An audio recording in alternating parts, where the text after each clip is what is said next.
4. The arising and passing away. This fourth insight stage, called the arising and passing away, is also the beginning of the second vipassana jhana. As in the second shamatha jhana, the applied and sustained effort of attention begin to drop away, and meditation seems to take on a life of its own. As this is the second jhana, which has the basic attentional phase quality of having maximum clarity at the center of attention, this stage is noted for perceiving things clearly wherever the attention is directed. In fact, this is the stage where clarity of what is going on in the center of attention is greatest. This focused way of working, in which you direct attention and perceive whatever is there easily, is understandably compelling and forms the basis of the stage. It also reinforces this way of relating to the meditation object, which is okay to a point, and in fact amazing to a point. But it can limit practitioners if they continue to try to apply the same attentional strategy and paradigm at later stages, as will be discussed when I get to the third vipassana jhana. Keep that in mind so you can compare this stage and attentional mode to later ones. An overall general point about this stage is that it tends to be very impressive. When people say to me, "I had this big experience," 99% of the time, it is almost certainly related to the ANP. The descriptions I give of it may not line up exactly with how it happens or has happened for you, but pay attention to the general aspects of the pattern, as you will notice many elements described here that you won't see described elsewhere. I tend to describe the ANP as it happens on retreat and with strong practice, but it can happen off retreat in daily life, spontaneously, without warning, in people who don't think of themselves as meditators, and even in dreams and to young children. Why some people seemingly spontaneously get into this territory early in life with no meditative training, and some people who have done decades of meditation practice never get to this stage, I have no idea. There can be an extremely broad range of variability in the ANP, and so it is not possible to match perfectly anyone else's description of it to what happens or happened to you. For example, timing can vary widely. It can go on for seconds or months. Intensity can vary widely. It can occasionally be subtle, but the general trend is for it to be very intense, high definition, and dramatic. The ANP works the same way functionally in terms of insight and of moving practice along, regardless of intensity and duration, so don't worry about those factors. Just to make this point clear, I will give two brief examples from my own practice. One time, my entire body and world seemed to explode like a fireworks display in a powerful lucid dream, with my whole sensate world zipping around like fragmented sparks through space for a while until things settled down. Another time, I had a small, second-long zap of lightning-fast energy through the back of my head while lying down on a couch in daily life, which was the whole of that ANP. My longest ANP phase was about 3 days of powerful shaking, sniffing, and energy craziness during a retreat, but I know of people whose ANP stages lasted at the longest for a month or two. For those who are practicing meditation, as opposed to experiencing an occurrence in daily life, in the early part of the stage, the meditator's mind accelerates more and more, and really begins to be perceived as particles or fine vibrations of mind and matter, each arising and vanishing utterly at tremendous speed. The traditional texts call this stage the beginning of insight practice, as from this point on, there is much more direct and non-conceptual understanding of the three characteristics. This can be confounding with respect to the numbering schemes, and some, such as the Visuddhimagga, will label this stage as Insight Stage 1, whereas I number it Insight Stage 4. As long as you know which number scheme is being used in any given context, this should cause no problems. This stage is marked by dramatically increased perceptual abilities when compared with the previous stages. For example, we might be able to hone our awareness to laser-like precision on the tip of our little finger, and seemingly be able to perceive the beginning and ending of every single sensation that make up that finger. Remember the exercise of the 2 fingers? Those in this stage can rock that practice like nobody else, even beyond those at higher stages of meditation. Spontaneous physical movements and strange jerky breathing patterns that showed up in the cause and effect and became more pronounced in 3 characteristics may speed up significantly. This stage explains where many practices, such as Tibetan inner heat practices, tummo, come from, as a lot of heat and energy can be generated. Sweating is common for those who are having a lot of heat arise. This stage can also reveal the source material that inspired teaching systems involving the chakras, energy channels, and auras. Many, nay, nearly all descriptions of Kundalini awakening are talking about this stage. Reality may be perceived directly with great clarity. Great bliss, rapture, equanimity, mindfulness, concentration, and other positive qualities arise. Practice is extremely profound and sustainable, and there may be no pain even after hours of sitting. Unfortunately, the positive qualities that have arisen can easily become what are called the 10 corruptions of insight, if the true nature of the individual sensations by which they are known are not realized as well. And until this happens, a meditator can easily get stuck in the immature part of this stage. The trap is that these are all positive qualities, and in this stage, they may show up with surprising intensity, much to most meditators' delight.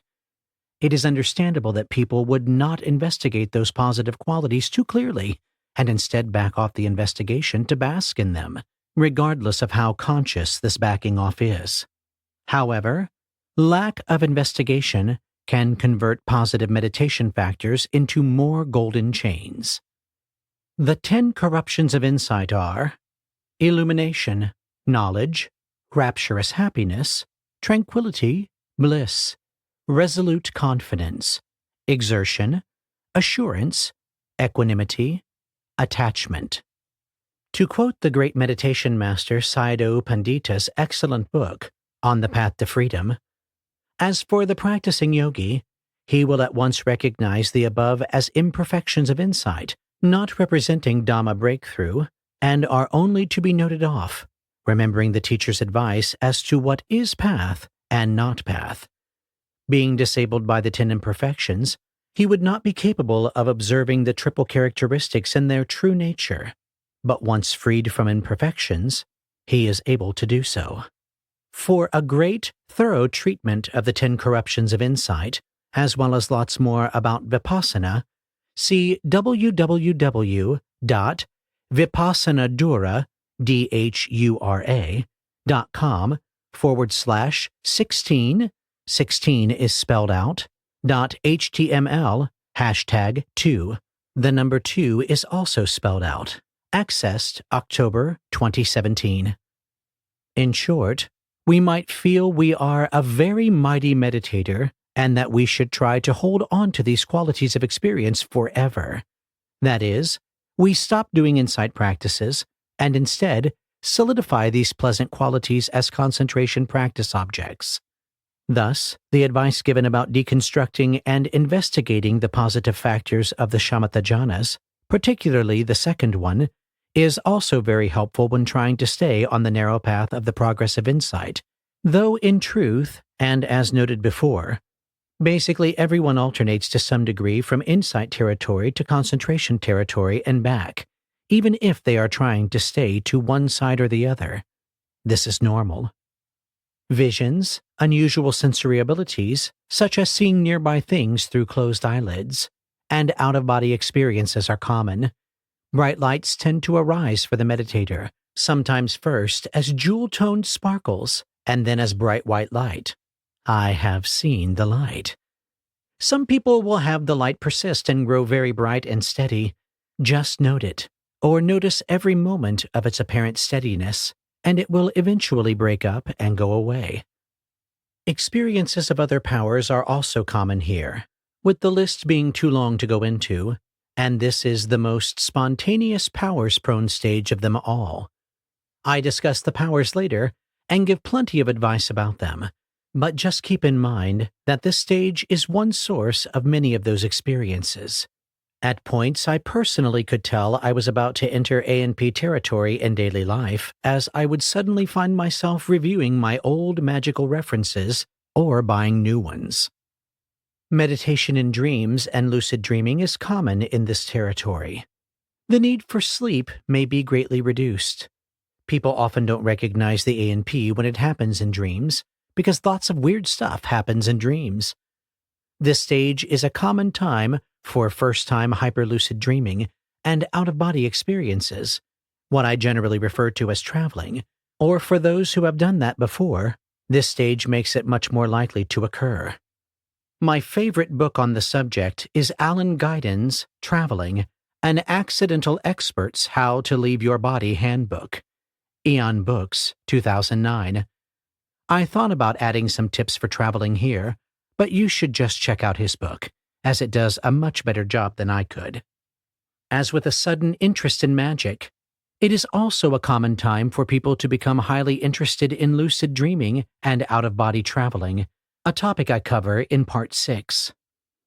Skilled technical meditators, which make up only a small portion of those who cross this, may sit easily for hours dissecting their reality into fine and fast sensations and vibrations, perhaps even up to 40 per second or more, with an extremely high level of precision and consistency. Where the absurd and disheartening rumors of billions of mind moments per second come from is beyond me.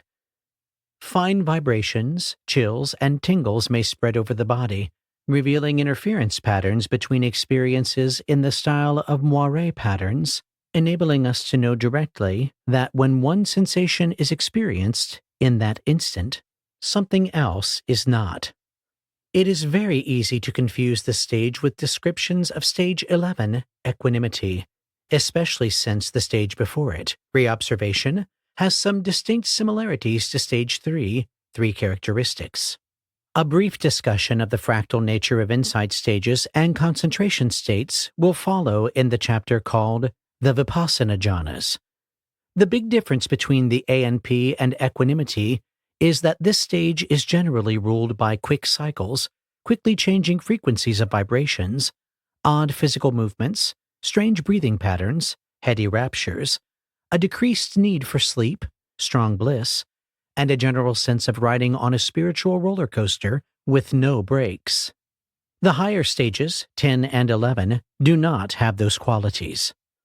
As to the cycles, they tend to proceed as follows, with this description assuming you are using the breath as object. The mind kicks in, follows faster and faster vibrations, attention engages and speeds up, perhaps accompanied by more pronounced shaking or strange breathing patterns increasing the speed. Finally, halfway down an out-breath, there is a shift.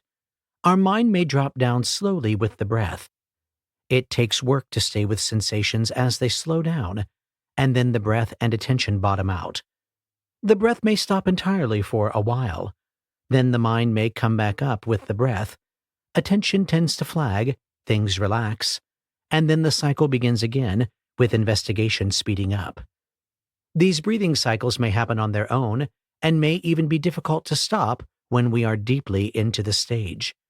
Those using visualizations as objects may notice that the objects begin to spin with the phase of the breath, or move in ways that suggest they have a life of their own, albeit a largely two-dimensional one, as compared to the more strongly three-dimensional visions that may arise in later stages. Though three-dimensional visions can occasionally arise here, just to make things confusing. As this stage deepens and matures, meditators let go of even the high levels of clarity and the other strong factors of meditation, perceiving even these to arise and pass just as fluxing sensations and or vibrations, to not satisfy and not to be self. Some will notice the slow variant of the ANP and may plunge down into the very depths of the mind as though plunging deeply underwater to where they can perceive individual frames of reality arise and pass with breathtaking clarity, as though in slow motion. It can even feel as if we have been partially sedated with a strong, opiate-like drug and submerged in thick syrup.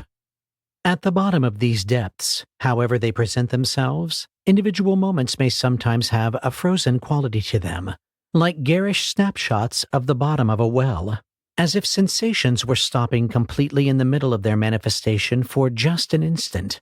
And this way of experiencing reality is unique to the stage. Somewhere in here is the entrance to the third vipassana jhana, an Upandita's model, though there is some controversy about exactly which insights line up with which vipassana jhanas from here on out. I prefer to think of the arising and passing away as being purely second vipassana jhana. Since the ANP is known for its speed of sensate perception, its slow variant way of manifesting may confuse some into not realizing it was the ANP, but functionally it works the same way and leads to the same results, which raises the interesting question. Are all variants of the ANP functionally the same? I would say yes, in that they all lead to the next stages. However, some variants will obviously also lead to other real-world effects, owing to the specifics of the possibly dramatic presentations and people's reactions to them. Wild Kundalini phenomena are very common at this point, including powerful physical shaking and releases, explosions of consciousness like a fireworks display or a tornado, visions, and especially vortices of powerful fine electrical vibrations blasting up or down the spinal column and or between the ears. These vortices can be very loud.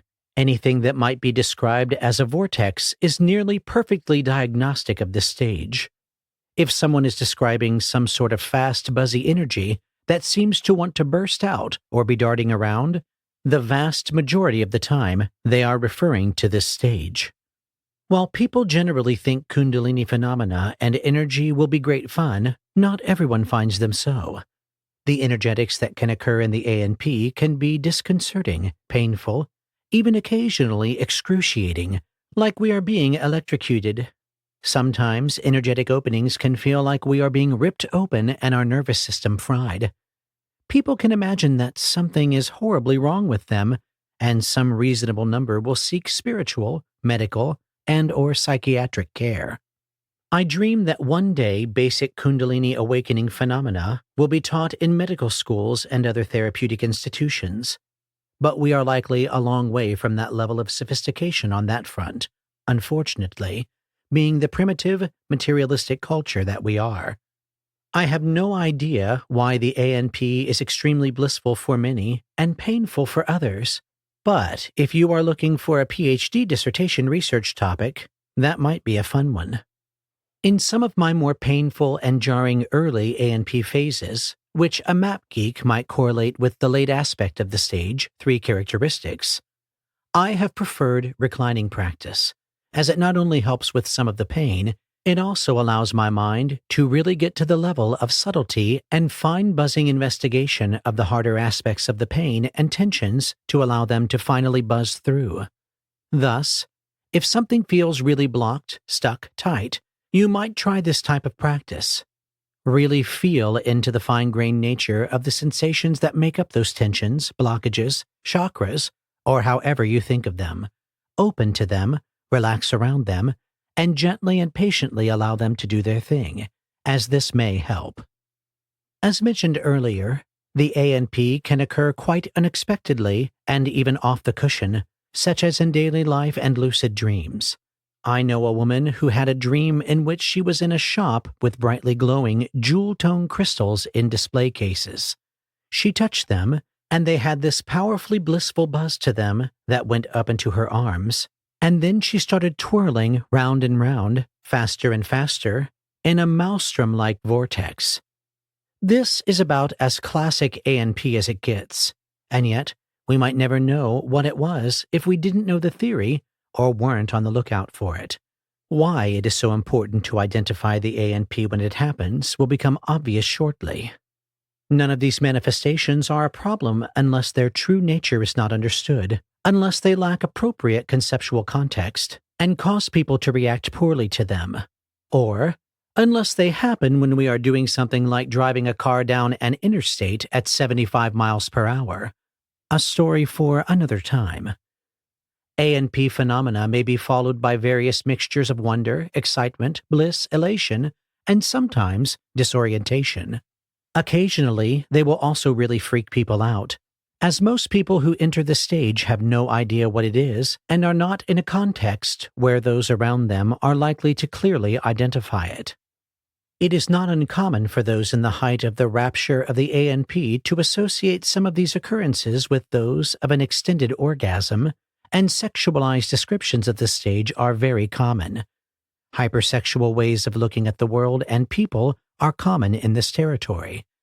It is the stage most prone to creating vipassana romances, VRs, in which people fixate on someone else on retreat, or in the office, class, gym, or whatever, as being extremely desirable in that all-consuming, crushy love sort of way. Portlandia, the TV show, has a funny episode about VRs. Similar VR phenomena can happen at a later stage in equanimity, N11.N4, meaning the part of equanimity that looks a bit like the ANP. Heightened libido and increases in sexual ability may be noticed during this stage. Affairs with other meditators, teachers, and other types of people become more likely. I'm not making excuses for anyone, just giving a warning about what can happen in this territory. Those few who notice the ability to see and manipulate emotions and/or energy channels in themselves and others, who combine this ability with lovemaking during this stage, may temporarily be able to achieve some truly remarkable effects, however short-lived. Strong sensual or sexual dreams are also common at this stage. These and their while-awake counterpart feelings may sometimes be non-discriminating gender-wise. Those that are attached to the notion of themselves as being something other than, at least partially bisexual, or just generally sexual, may find these dreams and feelings disturbing. Further, if you have unresolved issues around sexuality, which we basically all have, you may encounter aspects of them during this stage. This stage can be particularly disconcerting for monastics and others who have repressed significant aspects of their sexuality. The ANP, its afterglow, and the almost withdrawal-like crash that can follow it seem to increase the temptation to indulge in all manner of hedonistic delights, particularly substances and sex. As the bliss wears off, we may find ourselves trying to fill that chemical void, feeling very hungry or lustful, craving chocolate, wanting to go out and party, etc., as if we were suddenly in drug withdrawal. If we have addictions that we have been fighting, some extra vigilance near the end of the stage might be very helpful. There are some paradoxical and notable exceptions to this trend, specifically that some practitioners who cross the ANP will suddenly find substances far less appealing, as well as addictions lessened or even simply gone. Unfortunately, these effects are unpredictable and there is substantial variability among practitioners. This stage also tends to give people more of an extroverted, zealous, or visionary quality, and they may have all manner of energy to pour into idealistic, grandiose, or ambitious projects and schemes. It is one of the most evangelism-prone of the stages. Ever talked to a hyper-excited Christian who just had their conversion experience, saw the light, and is now passing out pamphlets for Jesus and telling everyone to get saved? Very likely, they are in this stage or just crossed it recently. At the far extreme of what can happen, this stage can imbue us with the powerful charisma of the radical and magnetic religious leader. Finally, at nearly the peak of the possible resolution of the mind, at the peak of the AMP, some, but not all, meditators cross something called the arising and passing event, ANP event, or deep insight into the arising and passing away, sometimes just called deep insight, a term that may often generically be applied to this whole stage. For those who do have a specific event, it, or this stage in general, marks a profound shift in the practice, and from then on, they will be somewhat changed by what they have seen, with this being the point of no return that I mentioned in the foreword and warning. The intensity of this AMP event can vary, though it tends to be quite clear and memorable, particularly the first time we cross it during that cycle. However, for some, there will simply be something that seems to have the general characteristics of the AMP territory that then fades without an obvious peak event. If you get into AMP territory and keep practicing, and it fades out to something else, that still counts, as it were, with the implications of counts hopefully becoming clearer in the next section on the dark night. Some people will have a big and obvious build-up to the stage of the ANP. For others, this stage will suddenly just show up spontaneously, and sometimes even without formal meditation training, as happened to me at around age 15. I have many friends, family members, and acquaintances who ran into these stages without formal training and in daily life.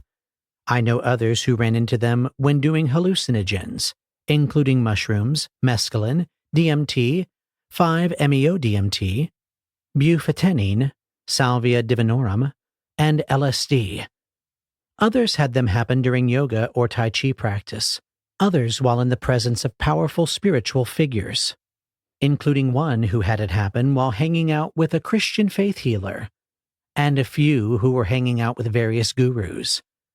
My mention of drugs here as contexts in which people can cross the AMP is simply a description of things that can happen and sometimes do occur, not any specific endorsement of drugs, as plenty of people do drugs all the time and don't get to the stage of the ANP on them. In whatever context the first ANP event occurs, that context will tend to hold a special place in that person's heart from then on.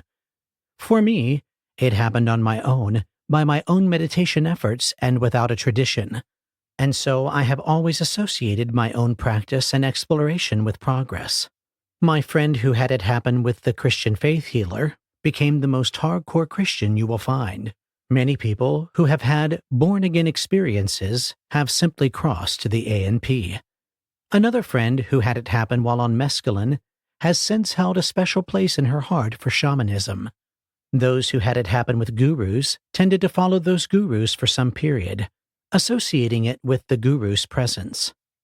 Some others who had it happen in an apparently random context usually had no idea what it was or what it had done to them, but most have realized that something was different, and most, though not all, remember it with uncanny clarity as standing out from ordinary experiences. One friend who had never meditated had it happen at age 18 just after she walked onto the stage during a theatrical performance, and it was extremely disorienting. Another friend who was in her late 60s had it happen for the first time during a yoga class, and she was so wound up after it that she crashed her car into a telephone pole on the drive home, though luckily wasn't seriously injured.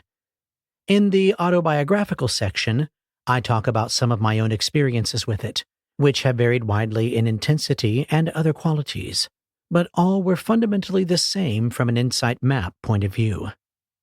Once we have attained this event, or crossed the stage of the ANP without a clear and defining event, it is likely that we will be able to attain the first stage of awakening sooner or later if we can navigate the dark night skillfully, meaning if we simply keep practicing, which is easier said than done if we are dark nighting. Thus, a good first goal in insight meditation is to cross the ANP event at our earliest possible convenience, with some very important caveats given later in the section on the dark night. That said, if you are reading this book, you very well may have crossed the ANP event already, even if you don't know you have, as reading long and esoteric tomes on meditation while searching for something is the sort of thing that people who have crossed the ANP are much more likely to do, though this is not diagnostic, just highly suggestive. When we do have a distinct ANP event, it can happen in three basic ways corresponding to some combination of the three characteristics, just as can happen at the entrance to Insight Stage 15, Fruition. The ANP and fruition are easily confused for this and other reasons. There is great variation in the specifics of what we are seeing and feeling when we cross this profound and often intense event, but certain aspects of ANP events will be common to all practitioners. ANP events tend to manifest in ways that can mimic the three doors described in a few chapters, at about the middle of the out-breath, leading to an unknowing event, which consists of moments about which we know little. During unknowing events, the sensory information available to us is very sparse or vague. This first unknowing event, or state shift halfway down the out-breath, is followed by a few much clearer and more distinct moments imparting some deep understanding of the three characteristics before a second unknowing event occurs at the end of the out-breath. This is what I call a double dip, since we dip into something very deep twice as we travel down the out-breath. This will be important later when I talk about equanimity. In these profound and clear moments, most, but not all, of our sensate universe is perceived to strobe in and out of experience, arise and pass. The subtle background and sense of an observer still seem to remain stable. In contrast, the entrance to stage 15, or fruition, is through one of the three doors, which involves the complete sensate universe, background, time, space, and all, and happens at the end of the out-breath, and does not involve two closely related unknowing events. The relevance and usefulness of this information may become apparent later. During these potentially extreme experiences, we may not be focused on the breath, but on some other sequence of phenomena. The sense of the breath may not be particularly clear, such that the fact of these happening at the end of the out-breath may not be obvious or even discerned. But this is, in fact, how things happen. Those who have crossed the ANP event have stood on the ragged edge of reality and the mind for just an instant, and some will feel certain that awakening is possible. The whole of the ANP stage can produce that feeling in some practitioners. Those in this stage, and those who have recently left it, typically have great faith, may want to tell everyone to practice, and are generally evangelical or uber-enthusiastic about spirituality, religion, and/or philosophy for a while. This zealous or evangelical quality can latch onto all sorts of other approaches, like yoga, veganism, and whatever other cause, practice, setting, or movement they might associate with their experience. They will have an increased ability to understand Dharma teachings due to their direct and non-conceptual experience of the three characteristics. Philosophy that deals with the fundamental paradoxes of duality will be less difficult than it might once have been, and they may find this fascinating for a time. Those with a strong philosophical bent will find that they can now philosophize rings around those who have not attained to this stage of insight.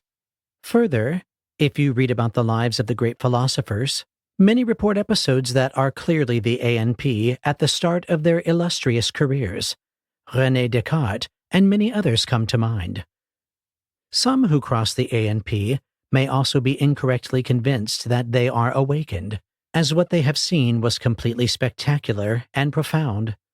In fact, this is strangely common, and those who are doing some meditative practice or other practice that got them into the stage may stop practicing, not understanding that they have only begun.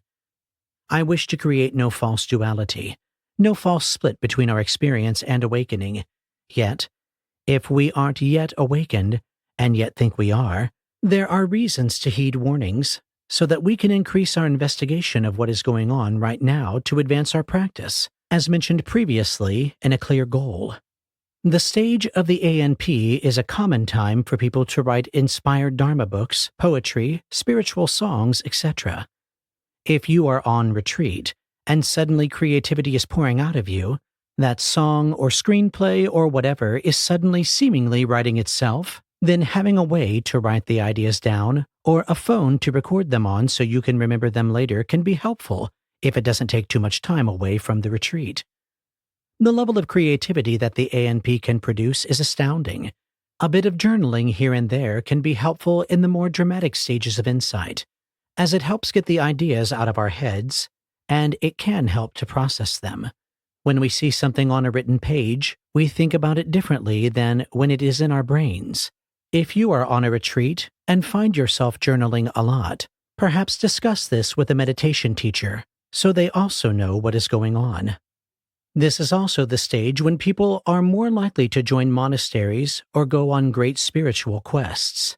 It is also worth noting that this stage can look an awful lot like a manic episode, and for those who are bipolar can trigger manic episodes, albeit manic episodes that also have real insight mixed in with real mania.